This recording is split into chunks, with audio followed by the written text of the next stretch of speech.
Hello everybody and welcome back. So पिछले session में हम लोग ये क्वेश्चन कर रहे थे और तुम लोगों ने मुझे आंसर बताया कि इस क्वेश्चन का आंसर ये होगा। सब लोगों का आ गया क्या ये वाला आंसर? देखो इट्स वेरी इजी यार, हाँ सर। वेरिएबल्स को सॉल्व करना है, फिर उसके बाद ये आंसर तुम्हारा आ जाएगा। तो इस तरह के क्वेश्चंस कभी भी रहते हैं ना तो आराम से तुम सॉल्व कर सकते हो। अगर थोड़ा छोटा मैट्रिक्स रहता है ना तो आराम से कर सकते हो, लेकिन अगर 3x3 मैट्रिक्स दोनों तरफ होगा ना तब थोड़ा डिफिकल्टी बढ़ जाता है। तो उस वक्त हम लोग किसका सहारा लेते हैं? दूसरा तरीका का, वो मैं तुम्हें आगे इसी चैप्टर में पढ़ाऊंगा, that is inverse of a matrix वाला टेक्निक। ठीक है, ओके। तो आगे बढ़ते हैं, फिर हम लोग अगला टॉपिक को पढ़ेंगे आज। The next topic is the very interesting topic, that is transpose of a matrix. धीरे धीरे टर्म्स तुम लोगों को बहुत सारा टर्म्स देखने को मिलेगा। ट्रांसपोज ऑफ मैट्रिक्स, ठीक है, ट्रांसपोज ऑफ अ मैट्रिक्स। तो देखो सबसे पहले हमने मैट्रिक्स का स्टार्ट कहां से किया? हमने टाइप्स ऑफ मैट्रिक्स पढ़ लिया, उसके बाद अलजेब्रा ऑफ मैट्रिक्स देख लिया, उसके बाद मल्टीप्लिकेशन ऑफ मैट्रिक्स देख लिया हमने, टाइप्स ऑफ मैट्रिक्स वगैरह में बहुत सारी चीजें देख ली। उसमें ट्रेसेस ऑफ अ मैट्रिक्स भी देखा ना। ट्रेसेस ऑफ अ मैट्रिक्स क्या होता है? ट्रेस ऑफ अ मैट्रिक्स क्या होता है? डायगोनल का सम। एलिमेंट्स का सम के बराबर, वही होता है। हाँ। पहला जो चीज पढ़ना है that is transpose of a matrix. तो पहले इसका डेफिनेशन लिख देते हैं, फिर हम बहुत ही आसान भाषा में इसको समझा देंगे। फॉर्मेलिटी के लिए इसका डेफिनेशन लिख लो, ज्यादा ध्यान देने की जरूरत नहीं है, ठीक है? बस फॉर्मेलिटी के लिए इसका डेफिनेशन लिख लो तुम लोग। चलो लिख लेते हैं, फिर मैं इसको सिंपल हिंदी भाषा में समझा दूंगा। Okay, I will translate it in a very easy language. Let A is equal to, A तुम्हारा एक मैट्रिक्स है Aij, ठीक है? किसी भी मैट्रिक्स को इसी तरह से रिप्रेजेंट करते हैं, और Ij मतलब 1 1 1 2 1 3 1 4 2 1 2 2 2 3 2 4, इस तरह से, ठीक है? तो let Aij be an m cross n matrix. Aij जो है वो m क्रॉस n मैट्रिक्स है। देन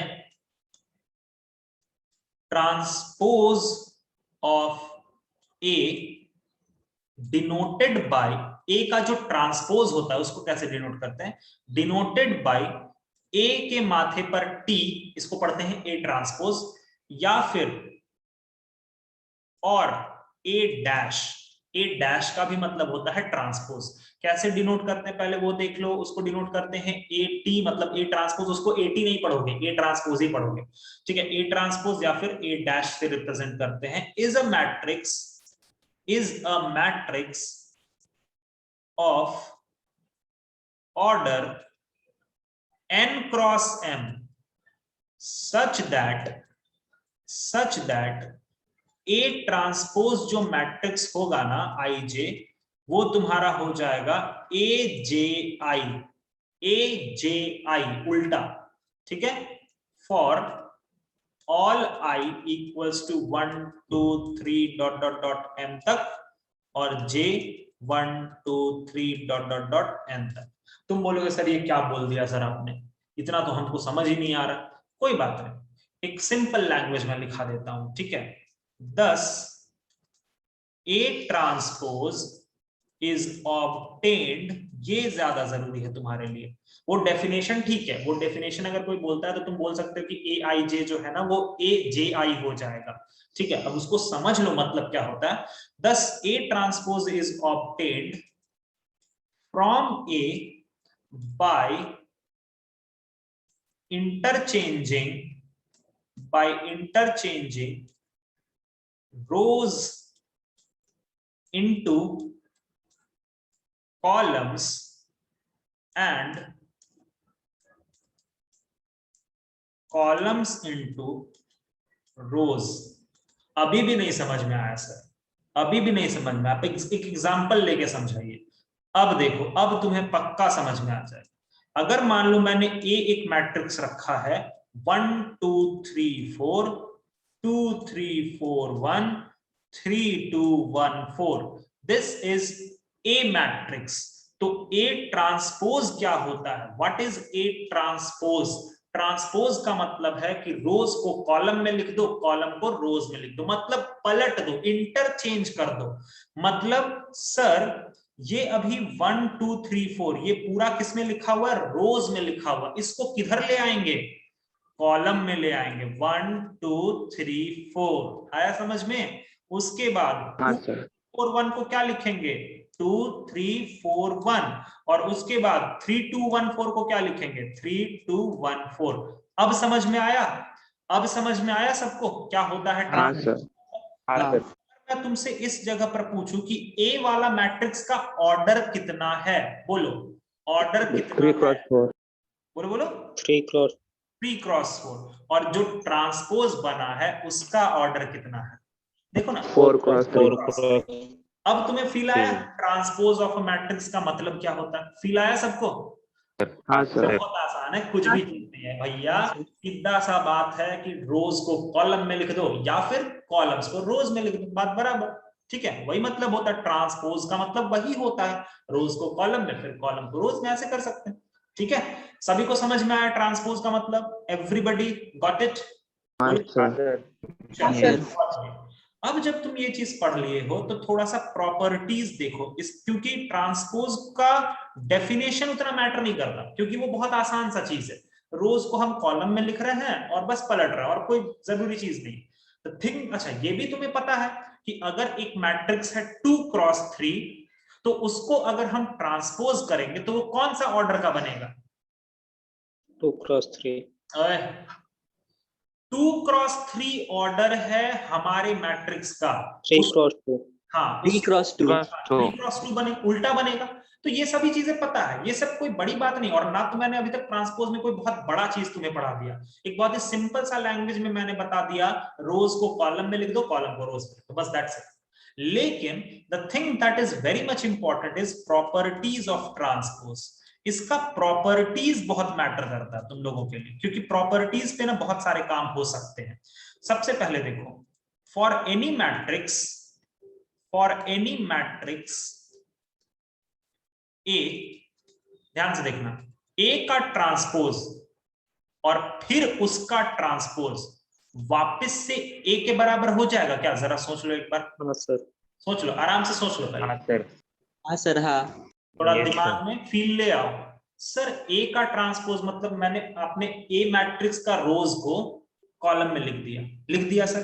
अब फिर इसका ट्रांसपोज मतलब इसके कॉलम को फिर आप रोज में लिख दोगे तो वही चीज बन जाएगा ना भाई, सोचो ना जरा। हाँ सर। समझ रहे हो ना सब लोग, दिखाने की जरूरत है क्या एग्जांपल, नहीं ना।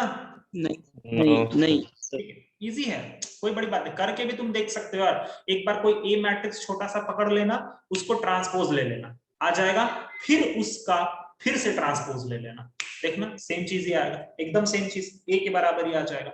ठीक है, एकदम सेम होता है।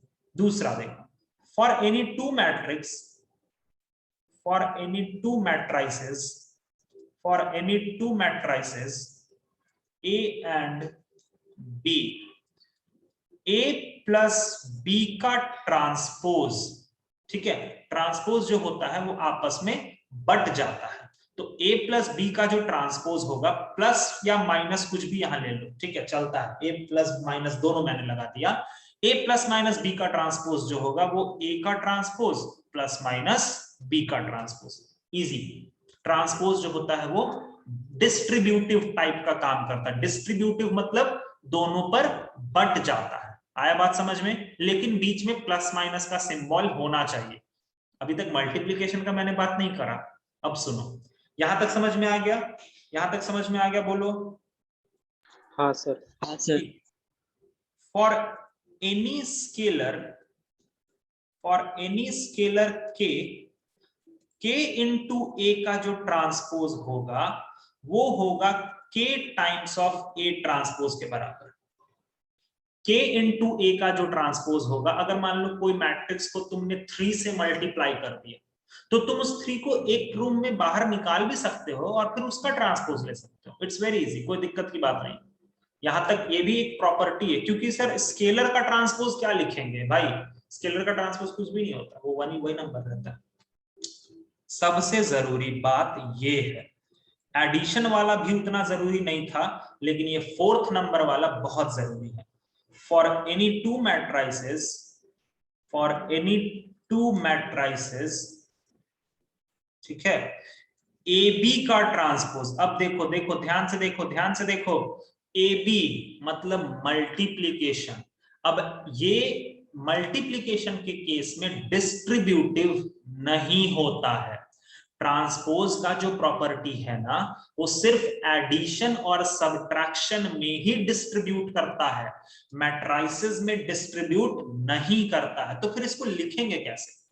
एकदम जैसे अगर तुम सोच रहे हो कि ए इंटू बी का ट्रांसपोज, सर ए का ट्रांसपोज और बी का ट्रांसपोज, नहीं, थोड़ा सा अलग होता है। डिस्ट्रीब्यूट करता है लेकिन थोड़ा अलग तरीके से डिस्ट्रीब्यूट करता है। क्या होता है वो होता है बी का ट्रांसपोज इंटू ए का ट्रांसपोज। ये बहुत जरूरी चीज है, ये बहुत बहुत बहुत ज्यादा जरूरी चीज है, ठीक है। ए बी का ट्रांसपोज, अगर तुमको कोई दो मैट्रिक्स दिया हुआ है और उन दोनों के मैट्रिक्स के मल्टीप्लीकेशन का ट्रांसपोज तुमसे मांगा, तो तुम दूसरा वाला मैट्रिक्स को पहले लाओगे। देखो समझ रहे हो ये चीज? अब अच्छा, मैं यहां पर ये भी लिख देता हूं, ऐसा गलती ना करें।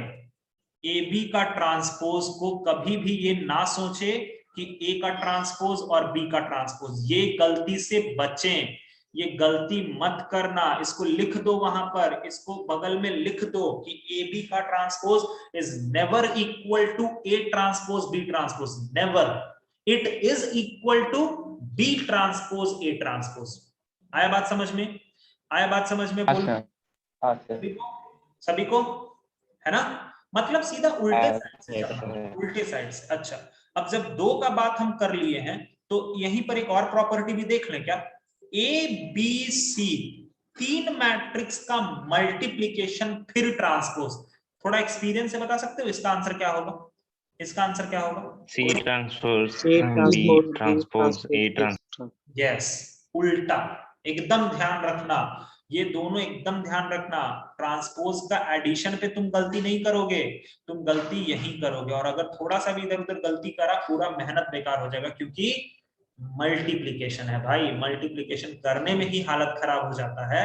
तो अगर तुमने ए और बी का इधर उधर फेर बदल कर दिया, तो सोचो तुम्हारा उतना मल्टीप्लाई करके जो मेहनत करोगे वो गड़बड़ हो जाएगा। प्लीज इस बात का ध्यान रखना। आया बात समझ में यहां तक सब लोगों को? ट्रांसपोज वाला सभी लोगों को समझ में आया? बोलो जल्दी। ठीक। अब ट्रांसपोज का जब बात हो जाता है ना, तो इसके बाद दो और मैट्रिक्स आ जाते हैं, दो टाइप का और मैट्रिक्स आता है यहां से। एक बार थर्ड प्रॉपर्टी बता दीजिए फिर से। थर्ड प्रॉपर्टी, अरे थर्ड हाँ, प्रॉपर्टी कुछ भी नहीं है भाई। देखो, जैसे थर्ड प्रॉपर्टी का एग्जांपल ले लेते हैं। चलो, थर्ड प्रॉपर्टी अगर तुमने पूछा तो देखो, मान लो मैंने बोला कि चलो एक मैट्रिक्स मैं पकड़ता हूं, ए है मान लो, छोटा मैट्रिक्स लेते हैं, 3 2 0 और 1, ठीक है, ये मैंने ले लिया। ओके, अच्छा, अब मैंने बोला कि तुम मुझे 3a का वैल्यू बताओ। चलो बताओ तो 3a का वैल्यू कितना होगा? जल्दी जल्दी बोलो। 9 6 0 3। अब इसके अकॉर्डिंग हमें 3a का ट्रांसपोज भी चाहिए होगा ना यहाँ पर। अकॉर्डिंग टू दैट प्रॉपर्टी हमें LHS में क्या चाहिए? 3a का ट्रांसपोज चाहिए ना जी। तो जरा करो तो 3a का ट्रांसपोज करो तो। इसका ट्रांसपोज क्या लिखोगे? जल्दी बोलो, जल्दी बोलो। 9 0 6 2, देख लो, देख लो आराम से, देख लो। सही है, एकदम सही है। अब ये हमारा LHS आ गया। जरा RHS का बात कर लेते हैं। अभी k का वैल्यू 3 है, ये ध्यान रखना, k का वैल्यू 3 है। अच्छा, RHS का बात करते हैं। तो RHS में पहले मेरे को A ट्रांसपोज चाहिए होगा। तो जरा A ट्रांसपोज करो तो, पहले A ट्रांसपोज करो, क्या आएगा? 3, नीचे में 2, इधर 0 और इधर 1। सही है क्या? देख लो। हाँ सर। अब इसमें क्या करने बोल रहा है? k का मल्टीप्लीकेशन। तो 3a ट्रांसपोज तुम क्या लिखोगे? चलो बता दो, खुद ही बता दो। 3 इंटू 3 9 0 और 6 3। अच्छा, मैंने कुछ गलती कर दी है क्या? अच्छा, यहाँ पर 3 होगा ना मेरे भाई।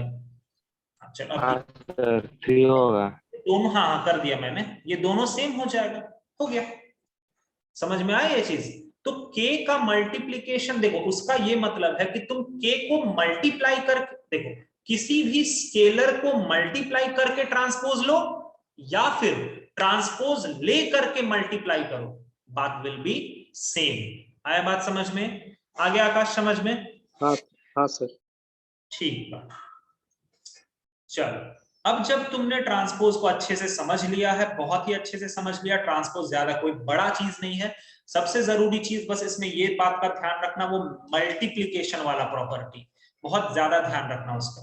अब जब तुमने इसको अच्छे से समझ लिया है, तो यहां पर ट्रांसपोज जब पढ़ लेते हैं तो दो टाइप का मैट्रिक्स और हमारे सामने आ जाता है।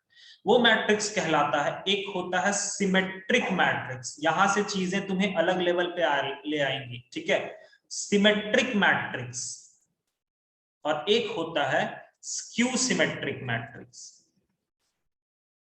ठीक है, सिमेट्रिक मैट्रिक्स और स्क्यू सिमेट्रिक मैट्रिक्स।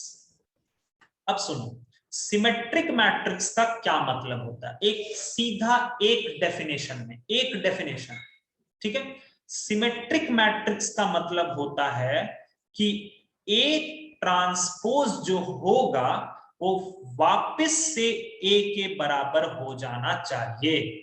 तुमको कोई मैट्रिक्स दिया गया, उस मैट्रिक्स का अगर तुमने ट्रांसपोज ले लिया और देख रहे हो कि फिर से वो तुम्हारा ओरिजिनल मैट्रिक्स ही बन रहा है, मतलब वो क्या होगा, सिमेट्रिक मैट्रिक्स होगा। आया बात समझ में? आया बात समझ में सबको? बोलो। हाँ सर। हाँ सर। थोड़ा एक एग्जांपल लेंगे क्या? एकदम ले लेते हैं, एक एग्जांपल मैं लेता हूं। मान लो मैंने ए एक मैट्रिक्स रखा है 3, -1 और 1, उसके बाद -1, 2 और 5, उसके बाद है 1, 5 और -2, ठीक है। तुम मुझे पता लगा के बताओ कि क्या ये मैट्रिक्स सिमेट्रिक है? तो जब भी सिमेट्रिक या स्क्यू सिमेट्रिक का बात करेगा ना, तुम हमेशा किसके पास जाओगे? ट्रांसपोज के पास। जरा इसका ट्रांसपोज बताओ तो यार, बताओ कॉलम में, बताओ कॉलम में क्या लिखोगे? इसका ट्रांसपोज को कॉलम में क्या लिखोगे? बोलो। 1 5 2 1 5 -2 3 -1 1 हाँ, 3 -1 1, फिर -1 -1 5 2 1 5 -2। दिखा कुछ तुम्हें? दिखा कुछ तुम्हें अच्छे हाँ से? सर। हाँ सर। अरे सर, ऐसे करने पे तो ये हमको लग रहा है कि ए ट्रांसपोज मेरा ए के ही बराबर हो गया। अगर ऐसा हो गया तो यस, ये हमारा क्या मैट्रिक्स बनेगा? सिमेट्रिक मैट्रिक्स बनेगा।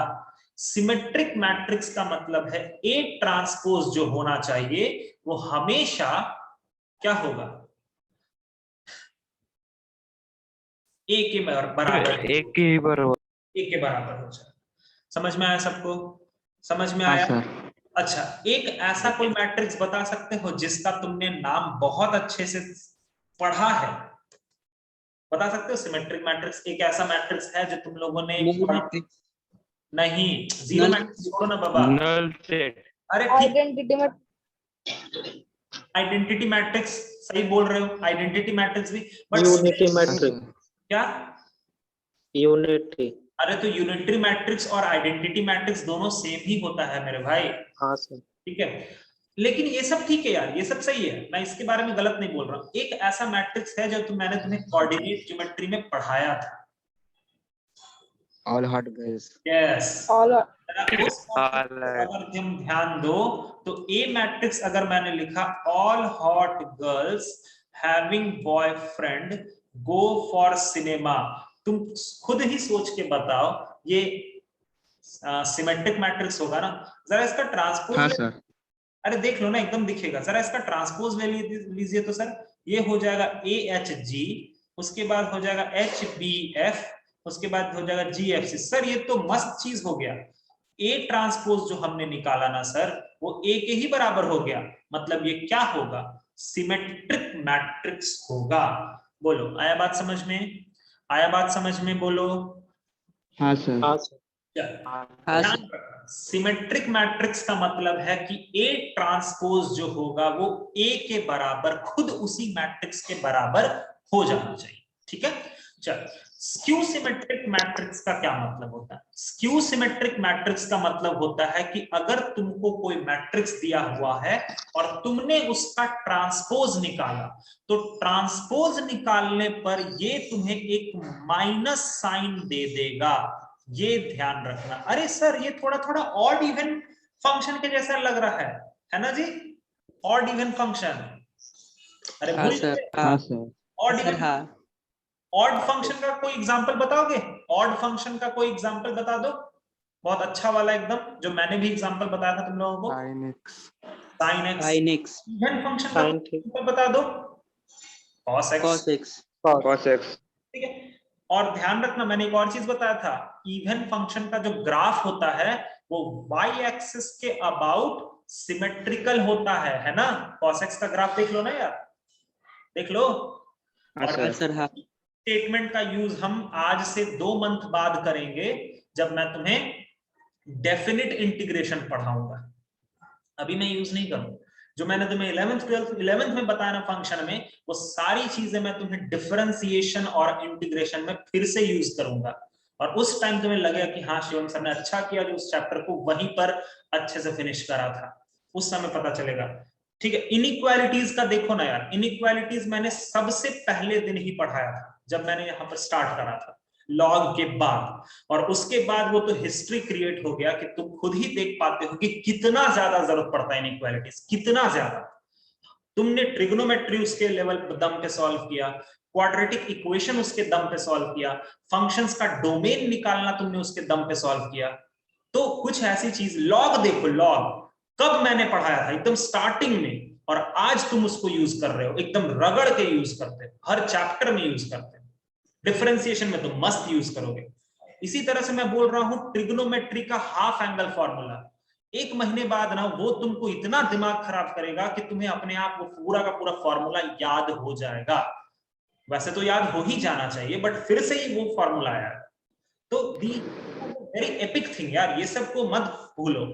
हाँ, तो स्क्यू सिमेट्रिक मैट्रिक्स का क्या मतलब होता है कि A ट्रांसपोज जो होता है वो -A के बराबर होना चाहिए, मतलब माइनस बाहर आ जाएगा। सर कुछ एग्जांपल दे सकते हैं क्या? एकदम दे सकते हैं। जैसे देखो, फॉर एग्जांपल अगर मैंने A एक मैट्रिक्स पकड़ा है 0 2 -3 -2 0 5 3 -5 और 0, जरा इसका ट्रांसपोज लो तो यार, क्या आ रहा है ट्रांसपोज? बोलो तो, कॉलम में बोलो तो क्या आएगा, कॉलम में बोलो। 0 to -3. 0 2 -3 उसके बाद -2 0 5 3 3 -5 -5 0. 0. ये दोनों सेम तो नहीं दिख रहा यार, कि सेम दिख रहा है? नहीं ना? नहीं नहीं नहीं नहीं सर, लेकिन सर अगर आप इसके अंदर से माइनस को बाहर खींच लीजिए, तब आपको ये एकदम सेम दिखने लगेगा। देखो तो, आया क्या समझ में? और ये क्या हो गया, -A के बराबर ही हो गया। तो ये क्या बन गया? ये बन गया स्क्यू सिमेट्रिक। आया बात समझ में? सिमेट्रिक हाँ सर। मैट्रिक्स और स्क्यू सिमेट्रिक मैट्रिक्स समझ में आया सब कोई को? सब कोई को समझ में आया? बोलो, क्लियर है सबको? अच्छा एक बात था, yes sir. एक बात क्लियर कट बताना, एकदम समझ के बताना। अगर कोई स्क्यू सिमेट्रिक मैट्रिक्स है, मैंने बोला कि let there be a skew symmetric matrix, तो क्या उस मैट्रिक्स का प्रिंसिपल डायगोनल में हर एक एलिमेंट को 0 होना एकदम जरूरी है? सोचो। हाँ सर। हाँ सर हाँ सर, अगर वो 0 के अलावा कुछ और हो गया, मान लो सर 0 के अलावा वो अगर कुछ और हो गया, तो जब आप माइनस कॉमन लोगे तो वो छेड़छाड़ कर देगा। सोच लो, सोच लो। हाँ सर हाँ सर। उसका इफेक्ट ना पड़े, इसीलिए मैं यहां लिख देता हूं कि डायगोनल एलिमेंट, ये बहुत जरूरी तुमने चीज समझा है कि diagonal element of skew symmetric matrix, skew symmetric matrix के जो डायगोनल एलिमेंट होते हैं इज ऑलवेज 0, इज ऑलवेज 0, हमेशा ही 0 होगा। आया बात समझ में? आया बात समझ में? हाँ सर, तो मैं ये भी बोल सकता हूं ना कि trace of a skew symmetric matrix, trace of a skew symmetric matrix is 0। सही बात है, सही बात है हाँ, क्या? सर। समझ में आया सबको? बोलो जल्दी।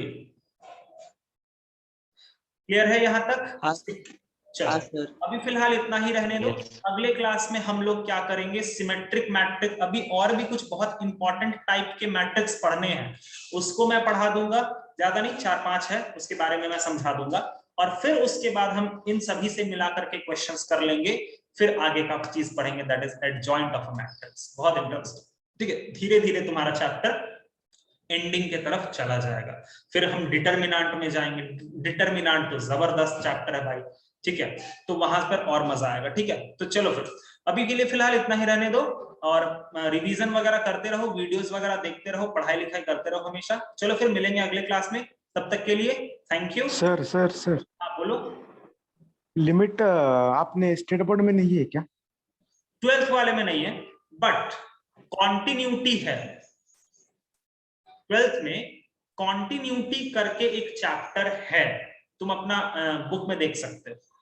तो अगर कॉन्टिन्यूटी है तो बिना लिमिट के कॉन्टिन्यूटी कैसे हो सकता है यार? सोचो, समझ रहे हो बात को? अरे हाँ सर। तो वही बात है ना, कॉन्टिन्यूटी है वहां पर, तो तुम्हें लिमिट का यूज करना है ना। कॉन्टिन्यूटी क्या है? एक तरह से लिमिट का रिवीजन होगा बस, और मैंने तो तुम्हें कॉन्टिन्यूटी पढ़ाया है ना जी, तो क्यों इतना परेशान हो रहा है प्रणव? नहीं सर, मैंने सोचा कि वो एक्सरसाइज होगा तो कर लेते, लेकिन मुझे मिला ही नहीं वो। अरे वहां पर नहीं है तो कॉन्टिन्यूटी ले लो ना, कॉन्टिन्यूटी का एक्सरसाइज कर लो ना। हाँ वो कर लेंगे। बस हो गया। लिमिट का तो तुम्हें 11th में मिल जाएगा, ठीक है। चलो फिर मिलते हैं अगले क्लास में, तब तक के लिए सर, नमस्ते। इसका पीडीएफ भेजो ना क्वेश्चन का। हाँ आज मैं तुम्हें पहले थोड़ा सा इजी लेवल का, हाँ सर, क्वेश्चन के हाँ मैं इसके भेजो। आज तुम्हें अरे सुनो मेरे भाई, मैं इसके इजी क्वेश्चंस आज भेज देता हूँ, कल से मैं फिर तुम्हें थोड़ा लेवल के क्वेश्चंस दे दूंगा, ठीक है। आज थोड़ा इजी कर लो, यहाँ तक का जो इजी तुम्हारा, क्योंकि देखो अभी ये बोर्ड का चीज है, तो मुझे साथ ही साथ में तुम्हारा बोर्ड को भी फिनिश करना है। तो मैं क्या करता हूँ कि मैं आज तुम्हें बोर्ड के क्वेश्चन दे देता हूँ, लगा के खत्म कर लो, उस पर कमांड कर लो, फिर आगे का हम कर लेंगे, ठीक है, इस तरह से। ओके चलो फिर मिलते हैं फिर अगले क्लास में, तब तक नमस्ते, जय Hind, bye bye. Bye sir. Bye, sir. Bye sir.